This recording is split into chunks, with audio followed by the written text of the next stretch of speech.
مختلف قسم کی کمپنیز کے ساتھ اگر آپ کا کوئی کریڈٹ کا بزنس چل رہا ہوتا ہے، جیسے کوئی کمپنی آپ کو فیڈ جو مرغیوں کی فیڈ دے رہی ہے، یا کوئی آپ کو سیڈز پرووائڈ کر رہی ہے، اور یا کوئی کسی اور مد میں کوئی مٹیریل آپ کو کمپنی دے رہی ہے، کریڈٹ کے اوپر دے دیتے ہیں، آپ اور کمپنی کا آپس میں ایک اعتماد کا رشتہ بن جاتا ہے. تو ان دا مین وائل کمپنی یہ کہتی ہے کہ ہمارے جو ہے نا اصول تبدیل ہو گئے ہیں. یہ اکثر اوقات میری پریکٹس میں نظر آیا ہے، ہمارے اصول تبدیل ہو گئے ہیں، تو آپ کے لیے ایک آپ میں کوئی چیک دے دیں، آپ سے وہ پیار محبت سے بلینک چیک لے لیتے ہیں. اگر کسی کے پاس کوئی بلینک چیک چلا جائے اور بلینک چیک کا وہ مس یوز ہو جائے، یعنی کہ 10,000 کی بجائے وہ 1 کروڑ کی رقم بھر کر وہ اس آپ کے اگینسٹ کوئی FIR کا اندراد ہو جائے، تو اس صورت میں آپ نے بلینک چیک کو کس طرح مس یوز ہونے سے اپنے آپ کو بچانا ہے، اور اس کے بارے میں لا کیا کہتا ہے کہ اگر بلینک چیک ہے تو آپ نے اس کو ثابت کیسے کرنا ہے. یہ اس کے بارے میں تھوڑا سا ڈیٹیل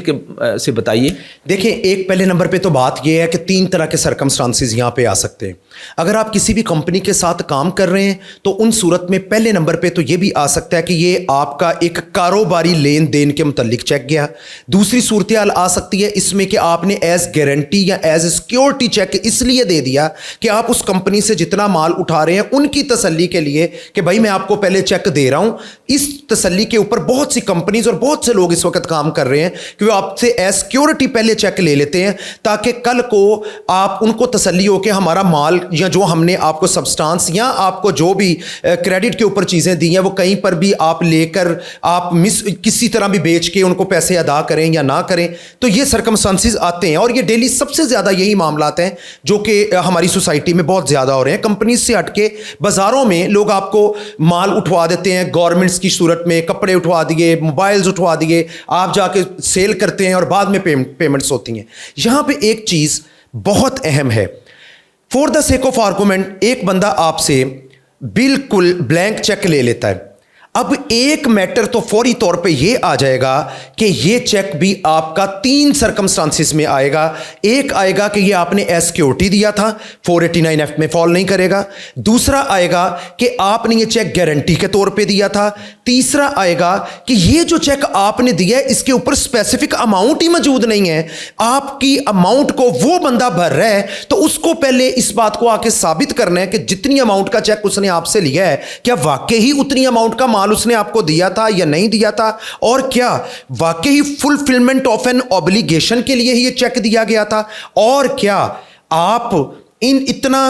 ایگریمنٹ یا کسی اور صورت میں وہ کمپنی اس بات کو ثابت کر پائے گی کہ واقعی جس وقت ہم نے یہ چیک لیا تھا تو اس کا اس چیک کا ذکر کسی ایگریمنٹ میں کیسے کیا تھا. تو ان سرکمسٹانسز میں یہ میٹر آف پیورلی انویسٹیگیشن بن جائے گا اور تفتیشی ان تمام معاملات کو خفیہ، اعلانیہ اور ڈاکومنٹس اور ایگریمنٹ کو مد نظر رکھ کے تفتیش کرے گا، اور پھر وہ دیکھے گا کہ کیا یہ گارنٹی چیک تھا، سیکیورٹی چیک تھا یا بزنس ٹرانزیکشن کی صورت میں دیا گیا تھا. اور اس میں جو سب سے اہم چیز جو ایک ملزم کو فائدہ دے گی کہ کسی بھی چیز میں اگر حساب کتاب کلیئر نہیں ہے، اور اس کے اوپر اب لیٹسٹ ججمنٹس آ گئی ہیں کہ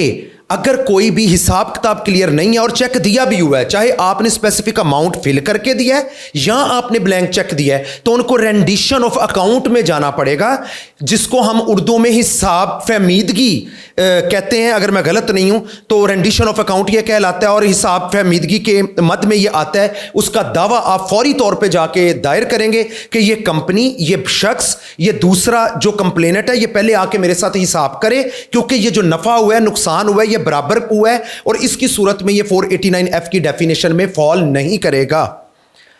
اچھا عدنان صاحب، یہ بتائیے کہ جب کچھ ایسے لوگ ہوتے ہیں جو ایول جینیس ہوتے ہیں، جو پروفیشنل لیٹیگنٹ ہوتے ہیں، وہ معصوم لوگوں کو چیک دے کر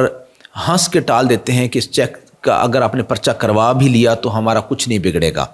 اور چیک کے اندر ضمانتیں بھی ہو جاتی ہیں، اور میکسیمم کوئی 4-5 ماہ جیل میں رہنے کے بعد وہ باہر آ جاتے ہیں، اور آخر کار جو معصوم شخص ہوتا ہے، جو ایگریوڈ ہوتا ہے، اس کے پیسے ڈوب جاتے ہیں. تو کیا یہ حقیقت ہے کہ چیک والے جو کیسز ہیں اس میں ضمانتیں آسانی کے ساتھ ہو جاتی ہیں، 2-4 مہینے کے بعد ضمانت ہو جاتی ہے، چاہے کروڑ روپے کا چیک کیوں نہ ہو، اور اس کے بعد میکسیمم 3 سال کی سزا ہے، اور 3 سال کی سزا، اگر کسی نے کوئی 2 کروڑ کا چیک دیا اور 3 سال کی سزا ہے تو وہ 1 سال گزارتا ہے، اس کی ضمانت ہو جاتی ہے، باہر آ جاتا ہے۔ کیا چیک والے میٹرز کے اندر کچھ سزاؤں کا جو تعین دوبارہ سے نہیں ہونا چاہیے، سزا بڑھائی جانی چاہیے، یا ایسے لوگ جو چلاک لوگ ہوتے ہیں جو دھوکہ دہی کرتے ہیں، واقعی لوگوں کو لوٹتے ہیں، ان کو کس طرح سے ہم ٹریپ کر سکتے ہیں، قانون ان کو کس طرح اپنے شکنجوں میں لے سکتا ہے، اور عام معصوم آدمی کو کس طرح ان کے فراڈ سے بچا سکتا ہے؟ دیکھیں ادھر 2 چیزیں پھر بہت اہم ہیں۔ ایک پہلی بات یہ ہے کہ 489F جو سیکشن ہے اس کے اندر ایک تو یہ ناقابل ضمانت لیکن کمپاؤنڈیبل آفینس ہے، قابل راضی نامہ جرم میں ہے، یہ نان بیلیبل آفینس۔ یہاں پہ ایک چیز ہمیں ذہن میں رکھنا ہوگی، ایک عام آدمی کی اس بات پہ رہنمائی کرنا ہوگی کہ یہ آپ جو 489F کے اندر چیک ڈسونر ہوتا ہے، یہ چیک ڈسونرنگ اٹ سیلف ایک کرمنل آفینس ہے اور اس کی سزا 3 سال ہے، لیکن نہ پولیس نے نہ عدالت نے 489F کی کرمنل پروسیڈنگ انیشیٹ کرتے ہوئے آپ کو ریکوری کروا کر نہیں دینی۔